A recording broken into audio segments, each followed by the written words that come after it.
আমি কুনাল, দমদম মতিঝিল এলাকার বাসিন্দা। আমাদের বাড়ি আজও একান্নবর্তী মা-বাবা, কাকা-কাকিমা আর আমার বাবার বড় ভাই জেঠামশাই ও জেঠিমাকে নিয়ে এক জমজমাট সংসার। আমি আমার বাবার বড় সন্তান। আমার পর আমার এক ভাই আর দুই বোন। তারপর জেঠামশাইয়ের দুই মেয়ে, রুনা বড় আর মিনু ছোট। কাকার এক ছেলে, বয়স ৮ বছর। আমাদের বাড়িতে সবাই হাসিখুশিভাবে জীবন যাপন করেন। মোটামুটি সচ্ছল পরিবার, কোনো অভাব আমাদের ছিল না। আমাদের বাড়িতে দোলের দিন বেশ বড় করে পুজো করা হয়, এবারও তাই হয়েছিল। আমাদের পাড়াতে সকাল ১০টা থেকে রাত ১০টা পর্যন্ত দোল খেলা হয়। আমার কোনো বাড়ির সকালে দোল খেলতে পারি না, আমাদের খেলা শুরু হয় দুপুর থেকে, যতক্ষণ না বাড়ির পুজো শেষ হচ্ছে। আমরা সবাই মিলে পুজোর কাজে সাহায্য করি কাকিমা জেঠিমাদের। এবার পুজো শেষ হতে হতে ২টা ৩০ হয়ে গেল। আমরা ভাইবোনেরা পুজোর প্রসাদ খেয়ে যে যার বন্ধুদের সাথে রং খেলতে বেরিয়ে পড়ি। আর এবারও প্রায় ৩টা নাগাদ আমি বেরিয়ে পড়লাম। আমাদের বাড়ির কয়েকটা বাড়ি পরে একটা সরু গলি আছে, কোনো একসময় ওইখানে নর্দমা ছিল, আজ আর নেই। এখন শুকনো খটকটে একটা কানা গলি মাত্র। আর গলিতেই আমার কুমার জীবনের অবসান হয়েছিল, আর তাও আমার জেঠামশাইয়ের বড় মেয়ে রুনাকে নিয়ে। আমরা ৩জন বন্ধু মিলে দোলের আগেই ঠিক করেছিলাম যে একটু সন্ধ্যের দিকে ওই গলিতে ঘাপটি মেরে থাকব, আর কোনো মেয়ে ওখান দিয়ে গেলে তাকে পাকড়াও করে গলির ভিতরে নিয়ে যাব। আমরা ৩জনই খুব ভালো আর ভদ্র ছেলে বলে পরিচিত। রং হাতে নিয়ে পাড়ার সব বাড়িতে ঘুরে ঘুরে বড়দের পায়ে আবির দিয়ে প্রণাম আর ছোটদের গায়ে মুখে আবির ও অন্যান্য রং মাখিয়ে আমাদের দোল শুরু হয়। এরপর আমরা সবাই পাড়ার রাস্তাতে বেরিয়ে সবাইকে রং মাখাই, সেখানে বড়রাও থাকে। এবার সেরকম ভাবেই সব কিছু চলছিল। সন্ধে প্রায় হয়ে এসেছে, আমাদের পরিকল্পনা মতো ওই গলির কাছে চলে গেলাম আমি, শিবু আর তপন। শেষ বাড়িতে আবির দিতে গিয়ে ওই বাড়ির এক বৌদি আমাদের জোর করে সিদ্ধির শরবত খাইয়ে দিয়েছিল। আমরা যখন গলির কাছে এসে দাঁড়ালাম বুঝতে পারলাম যে সবারই একটু নেশা হয়েছে। শিবু আমার কাছে এসে বলল, কিরে কুনাল, এখন তো একটা মেয়ের দেখা পেলাম না। আমি বললাম, একটু অপেক্ষা করি, দেখি না আমাদের ভাগ্যে কি আছে। একটু পরেই একাধিক মেয়ের কলরব কানে এলো, উকি মেরে দেখি যে ৪টে মেয়ে এদিকেই আসছে। আমি ইশারাতে সকলকে চুপ করতে বললাম। শিবু গলির বাইরে দাঁড়িয়ে আছে, আমি আর তপন গলির একটু ভিতরে। মেয়েগুলো কাছাকাছি আসতেই শিবু এগিয়ে গিয়ে বলল, তোমাদের একটু রং মাখাবো। একটি মেয়ে বলল, তাতে আবার জিজ্ঞেস করতে হবে নাকি, রং মাখাবে তো মাখাও। শিবু, এই গলির ভিতরে এসো বলেই মেয়েটিকে হাত ধরে ভিতরে নিয়ে এলো, আর ওই মেয়েটির সাথে বাকি ৩জনেই গলির ভিতরে এসে দাঁড়ালো। সবাই গলির ভিতরে ঢুকতেই আমাদের দেখে বলল, তোমরাও রং মাখাবে আমাদের? আমরা সমস্বরে বলে উঠলাম, নিশ্চয়ই মাখব। আমরা ৩জনে ৩টে মেয়েকে রং মাখাতে লাগলাম। বাকি যে মেয়েটি ছিল সে খুবই ছোট, ও বাকি ৩টি মেয়ের উদ্দেশ্যে বলল, এই তোরা রং খেলে আয়, আমি বাড়ি যাচ্ছি। ওদের উত্তরের অপেক্ষা না করেই মেয়েটি চলে গেল। আমি একটি মেয়েকে ধরে ওর মুখে বেশ করে রং মাখাতে লাগলাম, মেয়েটিও আমাকে রং মাখাতে লাগল। মেয়েটির পরনে একটা টি-শার্ট আর নিচে স্কার্ট। আমি হাতে করে একটু আবির নিয়ে শার্টের ভিতরে দিতেই মেয়েটি বলল, এরকম করলে আমি আর রং খেলব না, তুমি খুব অসভ্য। আমি, ওদিকে দেখো, ওরাও তোমার দুই বান্ধবীর বুকে রং মাখাচ্ছে। মেয়েটি ওদিকে দেখল আর কিছু বলল না। আমিও তাই রং দেবার বাহানাতে হাত দিয়ে শুরু করলাম। মেয়েটি জোর করে আমাকে সরাতে চেষ্টা করতে করতে বলল, এটা কি হচ্ছে, তোমার মতলব ভালো নয়, আমাকে ছেড়ে দাও, না হলে আমি চেঁচাব। আমি, চেঁচাও তুমি, লোকে জানলে তোমারই বদনাম হবে, আমাকে হয়তো একটু মারধর করবে, সে আমি সয়ে নেব, কিন্তু তুমি তো লোকের কাছে মুখ দেখতে পারবে না। আমার কথা শুনে মেয়েটি আর কিছুই বলল না। এবার আমি ওকে ঠেলে শিবু আর তপনের কাছে নিয়ে গেছি। শিবু এর মধ্যেই কাজ শুরু করে দিয়েছে। আমার সাথী মেয়েটি ওর বান্ধবীদের দেখে আমাকে বলল, দেখো যা করছো সাথে ঠিক নয়, আমি এখনো কুমারী আর এখনো কোনো ছেলে বন্ধু নেই, ওদের মতো আমাকে কিছু করো না প্লিজ। আমি, একদিন তো তোমার সাথে কেউ তো খেলা করবে, এখন একবার পরীক্ষা করে দেখো, তোমার খারাপ লাগলে তোমাকে ছেড়ে দেব। খেলাধুলা শেষ করে মেয়েটি ধীরে ধীরে উঠে বসে আমার দিকে তাকিয়ে বলল, আমি তোমাকে চিনতে পারছি না, যদি চিনতে পারতাম তাহলে তোমার বাড়ি গিয়ে নালিশ করে আসতাম। আমি, দেখো যা হবার হয়ে গেছে, আমিও তোমাকে চিনি না, তুমিও আমাকে চেনো না, এবার বাড়ি যাও, গিয়ে ফ্রেশ হয়ে নাও। হ্যাঁ, আর একটা কথা, তোমার তো কোনো ছেলে বন্ধু নেই আর আমার কোনো মেয়ে বন্ধু নেই, যদি আমাকে তোমার বন্ধু করতে চাও তো কাল সন্ধ্যের সময় এখানে এসো, আমি এখানে তোমার জন্য অপেক্ষা করব। এর উত্তরে ও বলল, কেন, একবার করে বুঝি স্বাদ মেটেনি? শুনে আমি একটু হেসে বললাম, শুধু গল্প করব আর আমরা দুজনে দুজনকে চিনে নেব। ও আর কোনো কথা না বাড়িয়ে ওর বান্ধবীদের দিকে দেখল ওরাও সবাই তৈরি হয়ে গেছে, তাই ওরা তিনজন চলে গেল। শিবু, খুব মজা পেলাম রে। আমরাও ওর কথাতে একমত হলাম। আর দেরি না করে গলি থেকে একজন একজন করে বেরিয়ে এলাম। কিছুক্ষণ এদিক ওদিক ঘুরে বেরিয়ে যে যার বাড়ি চলে গেলাম। রাতে বাড়ি ফিরে বাচ্চাঘর ফাঁকা পেয়ে সোজা ঢুকে পড়লাম আর ভালো করে সাবান শ্যাম্পু দিয়ে স্নান করে বেরিয়ে এলাম। সোজা রান্নাঘরে গেলাম যদি কিছু খাবার পাওয়া যায়। অনেক খোঁজখুঁজির পরে দুপুরের খিচুড়ি প্রসাদ পেলাম একটা বাটিতে, সেটাই নিয়ে খেতে শুরু করলাম। খাওয়া শেষ করে বেরিয়ে এসে জল খেলাম আর সোজা বসার ঘরের দিকে চললাম টিভি দেখব বলে। বসার ঘরের আগে রুনা আর মিনুর ঘর, সেখান দিয়ে যেতে গিয়ে খুব চাপা গলায় কিছু কথা শুনতে পেলাম। মিনুরে আমার মনে হয় ছিঁড়ে গেছে রে, বদমাইশটা জোরে করে খেলল। এরপর মিনুর গলা, যাই বল দিদি, এই বেশ ব্যথা পেলেও পরে কিন্তু বেশ সুখ পেয়েছিলাম। মনে হচ্ছিল যে এর থেকে বেশি সুখ আর কোনো খেলাতে নেই। রুনার গলা, আমারও পরে বেশ মজা লেগেছিল। কিন্তু ওকে তো আর আমি চিনতে পারিনি যে ওর সাথে সময় সুযোগ মতো সেবা নেব, আর ওই গলির মধ্যে কি সেবা নিতে ভালো লাগে বল। মিনুর গলা, সেটা ঠিক বলেছিস। তবে তোকে যে ছেলেটা ছিল সে তো বলেছে যদি ওর সাথে বন্ধুত্ব করতে চাই তো কালকে সন্ধে বেলা ওই গলিতে যেতে। রুনার গলা, তা তো বলেছিল, কিন্তু যদি খুব পরিচিত কেউ হয় তো আমার খুবই লজ্জা করবে রে। মিনুর গলা, দিদি যাবি কালকে ওর সাথে দেখা করতে, আর হোক না চেনা পরিচিত, তাতে তো কোনো অসুবিধা নেই। আর চেনা হলেই তো ভালো, কোনো ক্ষতির ভয় থাকবে না। আর আমার মনে হয় ছেলেগুলো সবাই ভালো। আর আমার মনে হয় ওরাও আমাদের মতো প্রথমবার। চল না দিদি, একবার ওই ছেলেটার সাথে দেখা করে বন্ধুত্ব পাতাই, তাহলে তুই আর আমি দুজনেই মাঝে মাঝে সেবা নিতে পারব। রুনার গলা, যদি ওরা তিনজনেই আসে তাহলে তো তোকে বা আমাকে দুজনকে দিয়ে নিতে হবে। মিনুর গলা, সে হয় হবে, তবে যাব তুই আর আমি, ঝুমাকে কিছুই বলবো না আমরা। রুনার গলা, ঠিক আছে সে দেখা যাবে, আগে তো কাল সন্ধে হোক, আমার খুব খিদে পেয়েছে, মাকে বলি কিছু খেতে দিতে। ওরা এখনই বেরোবে, তাই আমিও চট করে ওদের ঘরের সামনে থেকে সরে গেলাম আর বসার ঘরে গিয়ে টিভি চালিয়ে দিলাম। ভাবতে লাগলাম তাহলে তিনটে মেয়ের মধ্যে আমার দুই বোন ছিল। আর কালকে যদি আমাকে দেখে ওরা বাড়িতে বলে দেয় তো মহা কেলেঙ্কারি হয়ে যাবে। ভাবতে লাগলাম কি করা যায়, শিবু বা তপনকে বলা যাবে না, তাহলে পাঁচ কান হবে। যা করার আমাকেই করতে হবে। রুনা মিনু খেয়ে বসার ঘরে এলো, আমাকে দেখে রুনা বলল, কিরে দাদা, তোর রং খেলা কেমন হলো? আমি, ভালোই, প্রতিবার যেমন হয় সেরকমই। মিনু, তা তোদের তো দেখলাম না, তোরা কোথায় ছিলি? আমি, কেন, আমরা তিনজন নেই তো পাড়াতেই ছিলাম। রুনা, তা কোনো মেয়েকে রং মাখালি নাকি নিজেরাই নিজেদের রং মাখালি? আমি চুপ করে ভাবতে লাগলাম বলবো নাকি যে ওই গলিতে তিনটে মেয়েকে রং মাখিয়েছি, আর এটা বললে ওর বুঝতে পারবে যে আমরা তিনজনেই ওই গলিতে ছিলাম আর ওদের তিনজনকে সেবা দিয়েছি। আমাকে চুপ করে থাকতে দেখে মিনু বলল, কিরে দাদা, চুপ করে আছিস কেন? আমি, আমার ভীষণ গরম লাগছে, আমি ছাদে যাচ্ছি। সাথে সাথে রুনা আর মিনু বলল, আমরাও ছাদে যাব। আমি ওদের কথা শুনে সোফা থেকে উঠে সিঁড়িতে পা দিলাম। ওদিকে রুনা মিনু দুজনেই মাকে বলল, মা, আমরা দুজনে দাদার সাথে ছাদে যাচ্ছি। মার উত্তর, ঠিক আছে তোমরা ছাদে যাও, রান্না হলে তোমাদের ডাকব। আমি ওদের আগেই ছাদে চলে এলাম। কোথায় বসবো ভাবছি, এরই মধ্যে রুনা মিনু ছাদে উঠে এলো আর সাথে একটা মাদুরও নিয়ে এসেছে। মাদুর বিছিয়ে আমাকে রুনা বলল, আয় দাদা, মাদুরে বস। আমিও মাদুরে গিয়ে বসলাম। বসার পরে মিনু জিজ্ঞেস করল, এবার তো আর গরম লাগছে না, এবার বল আজ তোরা তিন বন্ধুতে নতুন কিছু করলি কিনা? আমি, ঠিক আছে আমি সব বলবো, কিন্তু তার আগে তোরা বলবি। মিনু, না না, আগে তুই বলো না দাদা। আমি, না, আগে মেয়েরা বলবে, পরে আমারটা বলবো, তবে কোনো কিছুই গোপন করতে পারবি না, আমিও কোনো কিছুই লোকাবো না তোদের কাছে। আমার কথা শুনে দুজনে দুজনের দিকে তাকালো আর রুনা মিনুর কানে কানে কি যেন বলল, সেটা শোনা গেল না। মিনু শুধু না না করতে লাগল। রুনা আমার দিকে তাকিয়ে বলল, দাদা দেখ, আমরা তো এখন বেশ বড় হয়েছি, যদি কোনো ছেলের সাথে কিছু করে থাকি তো তুই আমাদের বকবি না বল। আমি, আগে তো শুনি কোনো ছেলের সাথে তোরা কি করেছিস, আর তাছাড়া আমি কি কোনোদিন তোদের বকেছি না মেরেছি? রুনা, না, তা বকিসনি বা মারিসনি, তবে আজ যেটা হয়েছে তার জন্যে আমাদের দুজনের কোনো দোষ ছিল না, সবটাই জোর করে করেছে।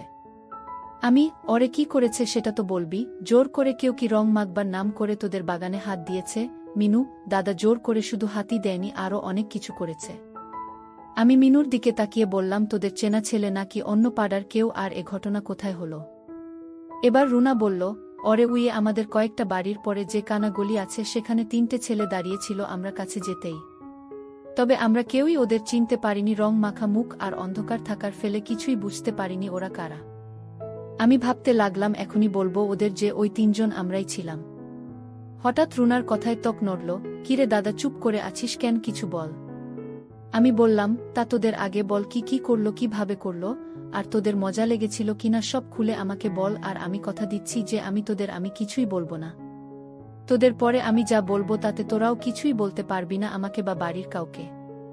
মিনু মুখ নিচু করে বসে আছে, বুঝলাম মিনু কিছুই বলবে না, তাই আমি বললাম, ঠিক আছে আমি নিচে যাচ্ছি, তোরা যখন আর কিছুই বলবি না তো এখানে চুপ করে বসে থেকে কি হবে, বলে আমি উঠে দাঁড়ালাম। আর তাতেই মিনু আমার হাত ধরে বলল, দাদা যাস না রে, আমরা সব বলবো, দেখ আমাদের তো এসব কথা বলার আর কেউ নেই, তুই আমাদের একাধারে দাদা আর বন্ধু, তাই তোকেই আমাদের আজকের ঘটনা সবটাই বলছি। এরপর দুজনে সবকিছু আমাকে বলতে লাগলো, আর ওদের বলা শেষ হলে আমি বললাম, ওরা কি ভিতরে ফেলেছে নাকি বাইরে? রুনা বলল, আমার পিটার উপরে ফেলেছে, আর মিনু একই কথা বলল। রুনা আরও বলল, যে জানিস দাদা, আমার ছোট কাপড়টা টেনে ছিঁড়ে ফেলেছিল, সেটা হয়তো এখনো ওখানেই পড়ে আছে। আমি ভাবতে লাগলাম যে সেটা তো আমি আসার সময় পকেটে করে নিয়ে এসেছি। সেটা আমার বাচ্চা ঘরে ছেড়ে রাখা প্যান্টের পকেটে আছে, যেটা আমি একেবারে ভুলেই গেছিলাম। তাই চট করে উঠে দাঁড়িয়ে ওদের বললাম, তোরা একটু বস, আমি একটু বাচ্চাঘর থেকে আসছি, বলেই খুব তাড়াতাড়ি সিঁড়ি দিয়ে নেমে এলাম আর সোজা বাচ্চাঘরের দরজার কাছে গেলাম। আর তখনই বাচ্চাঘরের দরজা খুলে কাকিমা বেরিয়ে এলেন, আমাকে দেখে বললেন, কিরে কুনাল, ছোট বাইরে নাকি বড় বাইরে? আমি শুধু আমার করে আঙ্গুল তুলে দেখিয়ে সোজা বাচ্চাঘরে ঢুকে গেলাম। দেখলাম আমার জামা প্যান্ট একটা বালতিতে সাবান জলে ভেজানো। তাড়াতাড়ি করে প্যান্টটা তুলে ওর পকেটে হাত দিয়ে সেই ছেঁড়া ছেঁড়া কাপড়টা পেলাম, ওটাকে ভালো করে জলে ধুয়ে নিংড়ে আমার পকেটে চালান করে দিলাম। তারপর বেরিয়ে আবার এসে সিঁড়ি বেয়ে ধীরে ধীরে উপরে উঠতে লাগলাম। ছাদের দরজার কাছে পৌঁছতেই ওদের দুবোনের কথা কানে আসল। মিনু বলছে, দিদি দাদা এখনো কি করছে রে, হিসি করতে গেল নাকি আমাদের ওই ছেলেগুলো দিয়েছে? সেটা শুনে ঠান্ডা হতে বাচ্চা ঘরে গেল। রুনা, হতে পারে রে। ওর কথা শুনে মিনু বলল, দিদি জানিস তো, এই কদিন আগেই আমি স্কুল থেকে ফিরে পোশাক পাল্টাচ্ছি, ঘরের ভিতরে হঠাৎ আমার নজর গেল ড্রেসিং টেবিলে আয়নাতে দাদা বাইরে বসেছিল। দাদা বুঝতে পারেনি যে আমি দেখছি। সত্যি কথা বলবো দিদি, আমার তখন ইচ্ছে করছিল যে দাদা আমার কাছে আসুক। ওর কথা শেষ হতে রুনাও বলল, হরে মিনু, আমিও যেদিন দাদা ঠান্ডা হওয়া দেখছিলাম তখন মনে হচ্ছিল দাদা নিজে নিজে কেন এমন করছে, আমি তো আছি, আমাকে কি দেখতে পায় না?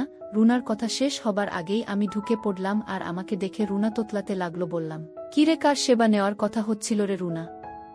আমার কথার জবাব দেবে কি লজ্জাতে মাথা যতটা পারে নিচু করে বসে থাকল। আমি মিনুকে জিজ্ঞেস করলাম, তোরাও সেবা নিয়ে নিজেদের মধ্যে বলাবলি করিস তাই না? মিনু শুধু মাথা নেড়ে হা বলল। আমি রুনার কাছে গিয়ে বসে বললাম, আমি সব শুনেছি, তা আমার তোর খুবই পছন্দ তাই না? তা আমাকে তো কোনোদিন বলিসনি। বলে ওর মুখ তুলে আমার দিকে ঘুরিয়ে আবার জিজ্ঞেস করলাম, তুই আমার মেশিন কবে দেখেছিস বল, নইলে আমি জেঠিকে সব বলবো যে আজ তোরা কি করেছিস। রুনা আমার হাত ধরে বলল, প্লিজ দাদা, আর তাছাড়া তুইও তো মিনুর বাগান দেখেছিস। আমি মিনুর দিকে তাকিয়ে জিজ্ঞেস করলাম, আমি কবে দেখেছি রে? মিনু, কেন গত সপ্তাহে আমি স্কুলের পোশাক পাল্টাবার সময় তুই আয়না দিয়ে চুরি করে দেখছিলি, তুই কি ভেবেছিলি আমি জানতেও পারবো না? তুই যদি নিজে থেকে সামনাসামনি দেখাতিস তাহলে তো আর চুরি করে দেখতে হতো না। রুনা, আমিও তো মেশিন চুরি করেই দেখেছি, তুই কি কখনো আমাকে দেখিয়েছিস? তুই বললেই পারতিস যে মেশিনটা একটু দেখতে দে। মিনু হঠাৎ বলে উঠল, আমি এখন বলছি মেশিনটা একবার দেখা না রে। এই তো আমার লক্ষ্মী বোন, দেখতে চাইছে তোকে দেখাবো, রুনাকে নয়। আর তার বদলে তোর বাগান আমাকে দেখাতে হবে কেমন? মিনু, দাদা আমি রাজি। ঠিক আছে, তার আগে আমি রুনাকে একটা জিনিস দেখাবো বলে রুনার দিকে তাকালাম। রুনা, কিরে দাদা, কি দেখবি রে? যা দেখাবো সেটা দেখলে তুই বিরমি খাবি। রুনা, যা হবার হবে, তুই দেখা, যেটা দেখবি সেটা কি আমার জিনিস নাকি অন্যের? আগে দেখাই, তোকে দেখলেই বুঝতে পারবি সব, বলে আমার পকেট থেকে ছেঁড়া কাপড়টা বের করে ওর হাতে দিলাম। আর সেটা দেখে বুঝতে পারল যে ওর সেই কাপড়টা। আর বোঝার সাথে সাথে রুনা আমার উপর ঝাঁপিয়ে পড়ে বলতে লাগলো, শয়তান, তাহলে তুই আমার সেবা দিয়েছিস? কি করব বল, এত বড় হলাম কিন্তু এখনো পর্যন্ত কাউকে সেবা দেওয়ার সুযোগ পাইনি, তাই তো আমরা তিনজনে মতলব এঁটেছিলাম যে যে করেই হোক আজ কাউকে না কাউকে দিব। মাদুরে পড়ে আছি আর উপরে রুনা হতবম্বের মতো তাকিয়ে আছে আমার আর রুনার দিকে। রুনা না উঠে বলল, দাদা জানিস, আমার স্বপ্ন ছিল যে তোর মতো কোনো রূপবান ছেলের কাছেই প্রথম সেবা নিব। তুই আমার স্বপ্ন সফল করলি রে আমার লক্ষ্মী দাদা। মিনু সব শোনার পর ধাতস্থ হয়ে শুধু বলল, যাক বাবা, বাইরের কেউ নয়, নিজের দাদার কাছেই যখন ইচ্ছে হবে এবার থেকে সেবা নিব। তবে আমার প্রশ্ন হচ্ছে, দিদিকে তো তুই, তাহলে আমাকে কে দিল? আমি বললাম, শিবু। কেন, তোর ভালো লাগেনি? মিনু, প্রথমে আমার প্রাণ বেরিয়ে যাচ্ছিল, তবে পরে বেশ মজা হয়েছে। শুনে রুনা বলল, এখনে থেকে আমরা বাইরের কারো কাছ থেকে সেবা নিব না, কারণ ঘরে আমাদের দাদা আছে। কি দাদা আমাদের সেবা দিবা না? আমি, কেন একটা বলছিস? তোদের সময় সুযোগ করে আমি ঠিক দেব, কোনো চিন্তা করিস না রে তোরা। মিনু আমার আরও কাছে সরে এসে বলল, কিরে দাদা, আমি তো সেই কখন থেকে বের করে রেখেছি, তুই তো একবার দেখলি না। আমি আর কথা না বাড়িয়ে দুজনকে নিয়ে কাজ শুরু করে দিলাম। কাজ শেষে রুনা মিনুকে নিয়ে নিচে নেমে গেল। আমি এবার হাত পা ছড়িয়ে শুয়ে পড়লাম, চোখ বন্ধ করতেই দু চোখে জুড়ে ঘুম নেমে এলো। একটু পরে মনে হলো কে যেন আমাকে ধাক্কা দিচ্ছে, জোর করে চোখ খুলে দেখলাম যে কাকিমা আমার মুখের কাছে ঝুঁকে রয়েছে। আমাকে চোখ মেলে চাইতে দেখেই একটু মুচকি হেসে বলল, বাবা কি ঘুম তোমার? কুনাল, সেই তখন থেকে ডাকছি, ঘুমই আর ভাঙছে না তোমার? কাকিমা আমার থেকে কিছু বড় বয়সের বেশি তফাৎ না থাকায় আমাকে তুই না বলে তুমি করেই বলে। কাকিমা, ঘুম তো পাবেই, এত ধকল গেল তোমার? আমি, কিসের ধকল? আজ তো কোনো কাজই করিনি আমি। কাকিমা, কেন মিথ্যে কথা বলছো? দুটো মেয়ের খিদে মেটালে তাতে বুঝি ধকল কম হয়? আমি চোখ বড় বড় করে বললাম, কি বলছো তুমি এসব? কাকিমা, আর শাক দিয়ে মাছ থাকতে হবে না, আমি সব দেখেছি। একবার সেবা দেবে গো আমাকে, আমিও একটু শান্তি পেতাম। আমি বুঝলাম যে এখন রাগ ধাক করে কোনো লাভ নেই, বললাম, কেন? কাকু আছে তো। কাকিমা, ছাড় তো তোমার কাকুর কথা। উঠার আগে পড়ে যায়। আমার নজর অনেক দিন থেকেই তোমার উপর ছিল। পেলাম তোমাকে ঠিকই, কিন্তু ওই দুইজন আমার আগেই তোমাকে কবজা করে নিয়েছে। নিয়েছে তো নিয়েছে, তাতে আমার কি? শুধু মেশিনটা আমাকেও দিলে হলো। আমার হাত টেনে নিয়ে ঠেকিয়ে বলল, কি অবস্থা হয়েছে দেখেছ? ভিজে গেল। আমি হাত বের করে নিলাম। কাকিমা আমার হাত মুছিয়ে দিয়ে বলল, দেখলে তো কত খিদে। তারপর আমাকে বলল, রাতে আমি তোমার ঘরে যাব, তুমি দরজা ভেজিয়ে রাখবে, কিন্তু যদি তা না করো তো তোমার কপালে খুব দুঃখ আছে। তুমি ওই দুটোকে পাবে না। ওদের আমি সবাইকে বলে দেবার ভয় দেখিয়ে তোমার থেকে দূরে সরিয়ে দেব। আমি আর অন্য উপায় না দেখে বললাম, ঠিক আছে, তুমি যা বলবে তাই করব। এখনই ইচ্ছে করছে, কিন্তু এখন হবে না দিদি, রাতের খাবার বেডে ফেলেছে, চলো খেয়ে নেবে, আর ঘরে গিয়ে দরজা ভেজিয়ে শোবে, আমার সময় মতো ঠিক চলে যাব তোমার ঘরে। আমরা নিচে নেমে এলাম, সোজা গিয়ে খাবার টেবিলে বসলাম, দেখলে রুনা, মিনু, জ্যাঠা, বাবা, কাকা সবাই আমার জন্যে বসে আছে। আমরা সবাই খাওয়া দাওয়া সেরে যে যার মতো শুতে চলে গেলাম। আমি খবর টেবিল থেকে উঠতেই কাকিমা আমার কাছে এসে বললেন, যা বলেছি মনে আছে তো? আমি, ভুলি কি করে বলো? কাকিমা আমাকে চোখ মেরে চলে গেলেন। আমি কাকিমার চলে যাবার দিকে একটু তাকিয়ে মুখ ঘোরাতেই দেখি পুনু বা পূর্ণিমা, আমার নিজের বোন, আমার দিকে কেমন করে যেন তাকিয়ে আছে। ওর মুখের দিক থেকে আমার দৃষ্টি একটু নিচের দিকে নামতেই দেখি ওর বয়সের তুলনায় বড় হয়ে গেছে। ওর বয়স সবে 15 বছর, আর ছোট বোন কৃষ্ণার বয়স 13 বছর। আজকের আগে আমি কোনোদিন নিজের বোনকে এভাবে দেখিনি, কিন্তু আজ যেন আমার চোখ আর ফেরাতে পারছি না। পুনু এবার আমার দিকে এগিয়ে এসে জিজ্ঞেস করল, এই দাদা কাকিমা কি বলল রে তোকে? আমি ওর কথার উত্তর কি দেব, শুধু তাকিয়ে আছি। আমার কাছ থেকে কোনো উত্তর না পেয়ে এক হাতে আমাকে নাড়িয়ে দিয়ে বলল, কিরে দাদা, বললি না কাকিমা কি বলল তোকে? আমার সম্বিত ফিরতে বললাম, অরে কাল কাকিমাকে কয়েকটা জিনিস এনে দিতে হবে, আর সেটা কাউকে বলতে মানা করেছেন। পুনু, তা যাবার সময় তোর পিঠে ঘষে দিল কেন রে? আমি, তা তো জানি না, হয়তো অসাবধানে লেগে গেছে। পুনু, আমার কিন্তু তা মনে হয় না রে। কেননা একদিন যখন তুই বলেই চুপ করে গেল। আমি, একদিন কি রে চুপ করে গেলি কেন? পুনু, না কিছু না, তবে দাদা কাকিমার থেকে সাবধান। আমি জানি কাকিমা তোকে সব সময় চোখ দিয়ে গিলে খায়, মনে হয় সুযোগ পেলে একদম তোকে গিলে খেয়ে নেবে রে। আমি, কি বলছিস তুই? কাকিমা এমন নয় রে। পুনু, কি রকম সেটা আমি জানি রে দাদা, আর একটা কথা, তুই আমাকে ওভাবে দেখছিলি কেন রে? আমি, কি না তো, আমি সেভাবে দেখিনি। পুনু, দাদা, মেয়েরা সব বোঝে, কোনো ছেলের নজর কোথায়। আমার কাছে লুকোচ্ছিস তুই? সত্যি করে বলো না, তুই আমারগুলো দেখছিলিস? এবার ওর এই জেরার ফলে একটু রেগে গিয়ে বললাম, বেশ করেছি, দেখেছি তো, কি হয়েছে? তোর ক্ষয়ে গেছে নাকি রে? পুনু, না, না দেখলে বা হাত দিলে ক্ষয়ে যাবে কেন? আমিও তো বলছি দেখেছিস, বেশ করেছিস, আবার দেখ। আমি এবার একটু আস্তে করে বললাম, বড় হয়ে গেছে রে। এই তো কদিন আগে ছোট ছিল। কারো হাত পড়েছে নাকি? পুনু বলল, যদি কারো হাত পড়েও থাকে তো কি হয়েছে তাতে? আর তুই শুধু দেখবি নাকি আরও অন্য কিছু মন চাইছে? আমি, তার মানে অন্য কেউ? কে সে বল আগে, না হলে আমি মাকে বলে দেব। পুনু একটু ভয় পেয়ে বলল, দাদা তুই কাউকে বলিস না তো, বন্ধু তপনদা প্রায় 1 বছর ধরে বড় করে দিয়েছে। গত বছর একদিন আমি টিউশন নিয়ে ফিরছিলাম, ওই কানা গলিটার সামনে তপনদা দাঁড়িয়েছিল। আমি যেতেই আমাকে দেখে বলল, পূর্ণিমা তুই দিন দিন বেশ সুন্দরী হচ্ছিস রে। এই প্রথম আমাকে কোনো ছেলে সুন্দরী বলল, আর তাতেই আমি একটু গেলে গিয়ে ওকে বললাম, তুমিও তো বেশ সুন্দর তপনদা। যে কোনো মেয়ে তোমাকে পেলে লুফে নেবে, তোমার সাথে প্রেম করতে চাইবে। শুনে তপনদা আমাকে বলল, তোরও কি আমার সাথে প্রেম করতে ইচ্ছে করে বলো না? আমি কোনো কথার জবাব না দিয়ে চুপ করেছিলাম, আর তাতেই তপনদা বুঝে গেল যে আমারও ওকে পছন্দ।